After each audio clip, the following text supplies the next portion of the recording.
میرے استاد محترم دائی کبیر حضرت علامہ حافظ و قاری محمد شاکر علی نوری صاحب قبلہ جب تشریف لاتے ہیں تو میں تقریر ختم کر دیتا ہوں، اس لیے کہ ایسی میری سوچ ہے کہ ادب کا تقاضا یہ ہے کہ اساتذہ کو سبق سنانا چاہیے، تقریر نہیں سنانا چاہیے۔ وہ لڑکیاں جب واپس گئی تو اس نے پوچھا کہ کیا ہوا، تو لڑکیاں کہتی ایسا لگتا ہے شاید آج اس کا کوئی عبادت کا دن تھا، اس لیے اس نے ہماری طرف دیکھا بھی نہیں۔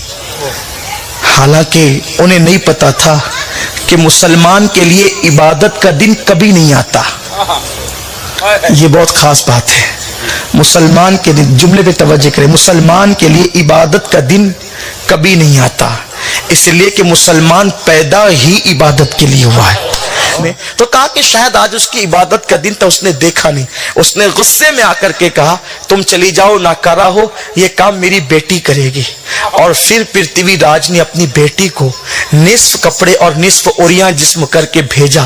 وہ لڑکی بہت چتر چالاک اور ہوشیار تھی، وہ پہلے گئی اور انا ساگر میں اس نے اپنے کپڑوں کو گیلا کر لیا۔ میری زبان حیا اس پر خاموش ہے کہ جب کوئی عورت کپڑے یا کوئی مرد کپڑے گیلے کر لے تو پھر اس کے بعد اس کی کیفیت کیا ہوتی ہے۔ بس اتنا ہی کہہ سکتا ہوں حیا کے پردے میں کہ کپڑے پہننا اور نہ پہننا بھیگنے کے بعد برابر ہو جاتے ہیں۔ اور وہ غریب نواز کے پاس سامنے جا کے کھڑی ہو گئی اور اس نے بہت متوجہ کیا آپ کو، لیکن آپ اس کی طرف متوجہ نہیں ہوئے۔ آخر کار اس نے کہا اے معین الدین، میرے حسن کی توہین مت کر، مجھے دیکھ تو صحیح۔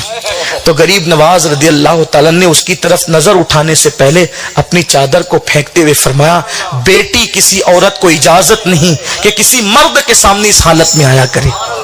آپ نے بیٹی فرما کر کہا کسی عورت کو اجازت نہیں کہ وہ کسی مرد کے سامنے اس حالت میں آیا کرے۔ اس نے کہا آپ مجھے بیٹی کہتے ہیں؟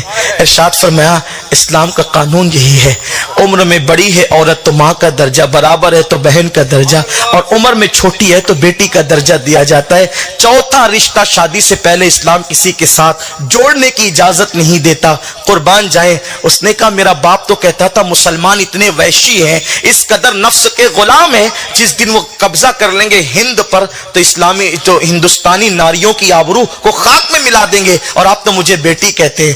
آپ فرماتے ہیں جو تیرا باپ کہتا وہ اسلام نہیں ہے، جو معین الدین کہتا وہی اسلام ہے۔ اس لڑکی نے کہا اگر اسی کا نام اسلام ہے تو میں بھی کلمہ پڑھ کے اسلام میں داخل ہوتی۔ اب دیکھا سیرت کا عکس جمیل، سرکار نے اپنی سیرت اور کردار سے ابو جہل کے گھر میں اسلام پہنچایا، غریب نواز نے اپنے کردار سے پرتھوی راج کے گھر میں۔ حضور غریب نواز کی امی کہتی ہے دراصل آپ کے والد سید غیاث الدین الحسینی رضی اللہ تعالیٰ یہ بہت مالدار انسان تھے۔ سرکار غریب نواز کے والد سید غیاث الدین حسینی یہ بہت مالدار انسان تھے۔ غریب نواز کی امی فرماتی ہیں کہ جب معین الدین حسن 4 یا 5 سال کے تھے تو مجھ سے کہتے تھے امی اچھے کھانے بناؤ، اور اچھے کھانے مجھ سے بنواتے تھے، اور جب کھانا پک کر تیار ہو جاتا تو محلے کے غریب بچوں کو بلا بلا کر کے لاتے اور دسترخوان بچھاتے اور ان بچوں کو بٹھا کر کے کھانا کھلاتے۔ جب غریبوں کے بچے منہ میں لقمہ ڈالتے تو مجھ سے چمٹ کر کے کہتے امی جب غریب کھانا کھاتا ہے تو دل کو کتنا سکون نصیب ہوتا ہے۔ اسی لیے حضور غریب نواز کے ملفوظات میں آپ 3 چیزوں کو زیادہ دیکھیں گے۔ غریب نواز نے زیادہ توجہ دی ہے، ایک تو دل کی صفائی پر کہ دل میں کسی کے لیے کینہ مت رکھو۔ دوسری نصیحت آپ کی یہ تھی کہ لوگوں زیادہ تر مجبوروں کی مدد کرو، حاجت مندوں کی حاجت کو پورا کرو، اور تیسری چیز فرمائی کہ بھوکوں کو کھانا کھلاؤ۔ فرمایا جو یہ 3 کام کرتا ہے اللہ تبارک و تعالی اس کو جنت عطا فرمائے گا۔ مجبوروں کی مدد کرنا، محتاجوں کی مدد کرنا، بے کسوں کی مدد کرنا، دل کو ہر ایک کے لیے صاف رکھنا اور بھوکوں کو کھانا کھلانا، یہ بنیادی تعلیمات ہے سرکار غریب نواز رضی اللہ تعالیٰ عنہ کی۔ میرے آقا صلی اللہ علیہ وسلم کے دیوانوں دیکھو آج اللہ تعالیٰ اگر ہمیں کچھ نوازے کچھ عطا کرے تو ہماری توجہ نہ بے کسوں کی طرف، نہ مجبوروں کی طرف، نہ یتیموں کی طرف، نہ حاجت مندوں کی طرف، نہ پریشان حالوں کی طرف، بلکہ آج کا مسلمان تو اتنا خود غرض ہو چکا ہے، آج کا مسلمان تو اتنا سیلفسٹ ہو چکا ہے کہ اللہ اکبر جب وہ کسی حاجت مند کو دیکھتا ہے، جب وہ کسی غریب کو دیکھتا ہے، جب وہ کسی مفلس کو دیکھتا ہے، جب وہ کسی محتاج کو دیکھتا ہے، جب وہ کسی کلاش کو دیکھتا ہے، جب وہ کسی ضرورت مند کو دیکھتا ہے تو وہ مذاق اڑاتا ہے اس کا، اور اللہ اکبر اس پر ہنستا ہے۔ یاد رکھنا، کسی کی مصیبت دیکھ کر کے ہنسنے والوں، فرمایا گیا جب تم کسی کی مصیبت کو دیکھ کر کے ہنسو گے اس وقت تک تم کو موت نہیں آئے گی جب تک اس مصیبت میں تم گرفتار نہ کر دیے جاؤ۔ اللہ تو عرض یہ کر رہا تھا، غریب نواز، غریبوں کو نوازنے والے۔ پہلی بات تو یہ کہ انہوں نے ایمان دیا، غریبوں کو، اجنبیوں کو، 90 لاکھ کو ایمان دیا۔ دوسری بات، غریب نواز، غریب کہتے ہیں اپنے سے کم حیثیت والے کو، اپنے سے، اس کی تشریح دیکھو اپنے ذوق کے مطابق کروں، جس کے پاس بائک ہے اس کے سامنے سائیکل والا غریب ہے، جس کے پاس سائیکل ہے اس کے سامنے پیدل چلنے والا غریب ہے، جو پیدل ہے اس کے سامنے ننگے پیر چلنے والا غریب ہے۔ یعنی ہر مالدار کے سامنے غریب اور غریب کے سامنے ایک امیر۔ اب غریب نواز، جو غریب نواز سے کم حیثیت رکھتا ہے وہ سب غریب نواز کا غریب ہے۔ پھر وہاں بادشاہ بھی غریب ہے، کیونکہ جو نعمت غریب نواز کے پاس ہے وہ پھر غوری کے پاس کہاں ہے، پھر وہ خلجی کے پاس کہاں ہے، وہ التمش کے پاس کہاں ہے۔ وہ غریبوں کو نوازنے والا، اور خدا کی قسم نوازا سب کو۔ بچپن سے غریب نواز تھے، بچپن سے کیا پورا خاندان غریب نواز ہے، پورا خاندان غریب نواز ہے۔ ماں کسی ننھے سے بچے کو اگر کلمہ طیبہ کا درس دیتی ہے تو یہ سرکار غریب نواز کی محنتوں کا نتیجہ ہے۔ جب تک کہ ہندوستان کی مسجدوں سے اور مسجد کے میناروں سے آواز اذان کی بلند ہوتی رہے گی، ہر اذان کے کلمات سرکار غریب نواز رضی اللہ تعالیٰ عنہ کی محنتوں کا اظہار کرتے رہیں گے۔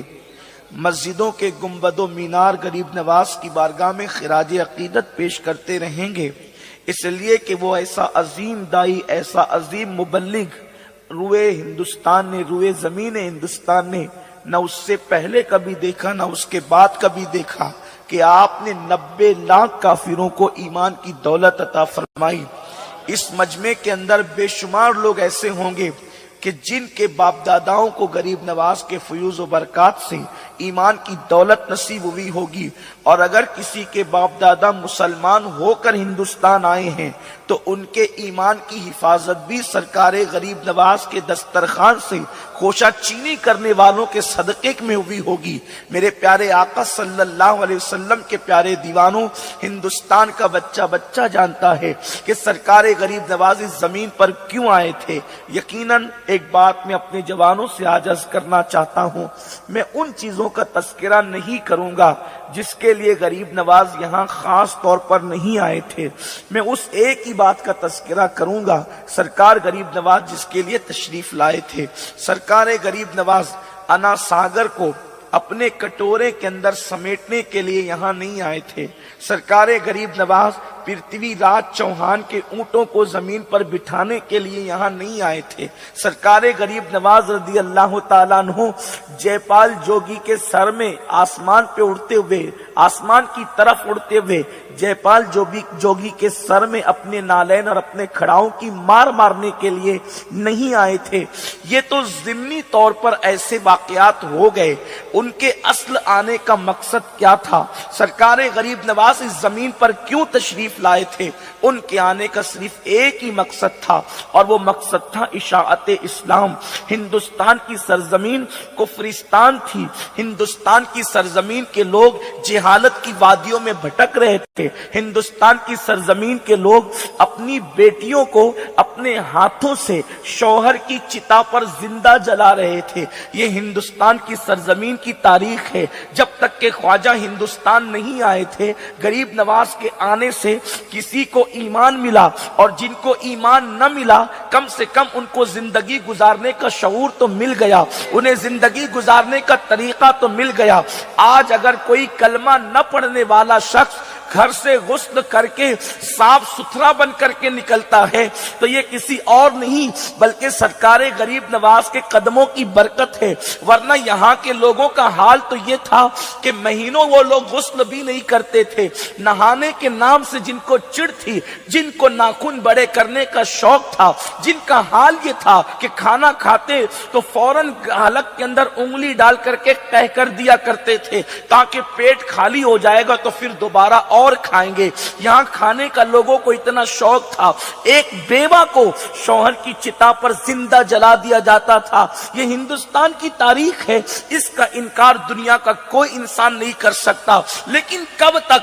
جب تک کہ علی کا بیٹا فاطمہ کا لخت جگر ہند کی زمین پر قدم نہیں رکھتا ہے تو اس وقت تک کی حالت ہوتی ہے۔ لیکن میرے خواجہ نے ہند کی زمین پہ قدم کیا رکھا؟ آپ اسلام کا پیغام لے کر کے آئے، آپ رسول پاک کے نائب بن کر آئے، اپنے نانا جان کے نائب بن کر آئے۔ میرے آقا صلی اللہ علیہ وسلم کے دیوانوں، حیرت کی بات ہے ہزاروں تلواریں جو کام نہ کر سکی وہ سرکار غریب نواز کے کردار نے کام کیا ہے۔ میرے آقا صلی اللہ علیہ وسلم کے دیوانوں، جہاں تلواریں ٹوٹ گئی ہے وہاں اس مرد درویش کی حکمتوں نے کام کیا ہے۔ آخر وہ کیا چیزیں تھی جس کی وجہ سے غریب نواز نے انقلاب برپا کیا؟ سرکار غریب نواز نے لوگوں کی زندگیوں کو تبدیل کیا۔ اللہ اکبر! تو سرکار غریب نواز کا اللہ ہم جب تاریخ کا مطالعہ کرتے ہیں تو سرکار غریب نواز اپنی پوری 97 سال کی زندگی میں اللہ نے ان کو 97 سال کی زندگی دی تھی، لیکن ہندوستان کی زمین پر ایک محتاط اندازے کے مطابق سرکار غریب نواز 40 سال سے زیادہ کا وقت سرکار غریب نواز نے نہیں گزارا۔ میرے پیارے آقا صلی اللہ علیہ وسلم کے دیوانوں، ان 40 سالوں کے اندر، حالانکہ اس سے بھی کچھ کم ہوتے ہیں لیکن ایک میں محتاط اندازہ پیش کر رہا ہوں، ان 40 سالوں کے اندر سرکار غریب نواز نے کسی کافر سے یہ نہیں کہا کہ تم کلمہ پڑھ کے مسلمان ہو جاؤ، کلمہ پڑھ کے مسلمان ہو جاؤ، کسی کو نہیں کہا۔ آنے والا سرکار غریب نواز کے کردار سے، آپ کے انداز سے، آپ کی گفتگو سے، آپ کے ملفوظات سے اتنا متاثر ہوتا تھا کہ وہ خود ہی کلمہ پڑھ کے مسلمان ہو جاتا تھا۔ میرے آقا صلی اللہ علیہ وسلم کے دیوانوں، تو آخر وہ کون سے ملفوظات تھے؟ قرآن اس کے متعلق کہتا ہے ادعو الی سبیل ربک بالحکمہ والموعظۃ الحسنہ، کہ لوگوں کو اللہ کی طرف دعوت دو، بلاؤ حکمت کے ساتھ اور اچھی گفتگو کے ساتھ۔ تو وہ کون سی گفتگو تھی؟ سبسکرائب کیجئے اور بیل آئیکن پر کلک کیجئے۔ عشق رسول، اس کے بغیر ایمان مکمل نہیں ہو سکتا۔ لیکن وقت اتنا ہوا کہ وہ عنوان کو میں چھیڑ نہیں سکتا، لیکن اتنا ضرور کہوں گا، ہم اپنے آپ کو عاشق رسول عاشق رسول عاشق رسول کہتے ہیں۔ میرے بھائی مجھے صرف اتنا بتا دے، عشق رسول کی تیرے پاس علامت کیا ہے؟ بتا دے۔ عشق اسے کہتے ہیں، عشق حضرت غوث الاعظم دستگیر رضی اللہ تعالیٰ، بچے ہیں، ننھے سے بچے، مدرسہ آتے جاتے ہیں، ایک آواز آتی ہے عبد القادر، عشق کرو گے کہ محبوب بنو گے۔ ماں کے پاس ایک اماں، اس سے سوال ہوتا ہے، ماں نے کہا بیٹا یہ سوال بڑا قیمتی ہے، تیرے مستقبل کے لیے بہت قیمتی ہے، میں اس کا جواب نہیں دوں گی، ہمارے نکڑ پہ بزرگ بیٹھتے ہیں، ان سے جا کے پوچھ۔ یہ گئے آقا غوث الاعظم، بابا میں جب مدرسے آتا جاتا ہوں نا تو مجھ سے سوال ہوتا ہے کہ عاشق بنو گے کہ محبوب بنو گے، کیا جواب تھا؟ بزرگ نے کہا بیٹے کل آنا، میں تیرے سوال کا جواب بن جاؤں گا۔ کل گئے تو وہاں وہ تھے ہی نہیں، نوجوانوں وہاں کھڑے تھے حیران کہ کیا کروں، وہ تو ہے نہیں جواب دینے والے۔ کچھ نوجوانوں نے کہا شہزادے عبد القادر کیا بات ہے؟ کہا ایک بابا بیٹھتے تھے دکھتے نہیں ہیں، کہا وہ بڈھا کل مر گیا ہے، دیوانہ کا پاگل تھا، اس کا مذہب بھی کسی کو پتا نہیں تھا، تو لوگوں نے اس کے گلے میں رسی ڈالی اور جنگل میں پھینک دیا، اسے نہ کفن دیا نہ دفن۔ کہا میں اس سے ملنا چاہتا ہوں، اس کی لاش دیکھنا چاہتا ہوں، لے چلو گے؟ لے چلے۔ تو جب لاش پہ پہنچے تو کیا دیکھے؟ کتے بلی کوے چیل لاش کو نوچ نوچ کر کھا رہے تھے، اور اس لاش کے لبوں پہ مسکراہٹ تھی۔ ننھے سے غوث اعظم نے دیکھا تو ڈرس گئے اور کہا بابا آپ تو اللہ والے لوگ ہو، آپ تو جھوٹا وعدہ نہیں کرتے، آپ نے میرے ساتھ جھوٹا وعدہ کیا، آپ نے جواب دینے کے لیے کہا جواب دیا نہیں۔ تو لاش سے آواز آئی بیٹے تیرے ہی لیے تو میں جواب بنا ہوں، میں نے یہ نہیں کہا تھا کہ جواب دوں گا، میں نے کہا تھا جواب بن جاؤں گا، تو جواب بن گیا ہوں۔ دیکھ عبد القادر، میں نے عشق کیا تھا، عشق۔ عاشقوں کو اس منزل سے گزرنا پڑتا ہے۔ اگر تیرے اندر اتنی ہمت ہے نا اس منزل سے گزرنے کی، عشق کرنا، ورنہ محبوب بننے بھلائی جا محبوب بن جا۔ لیکن وہ تھے غوث الاعظم نہ تھا، انہیں کہتے ہیں مگر میں تو عشق کروں گا۔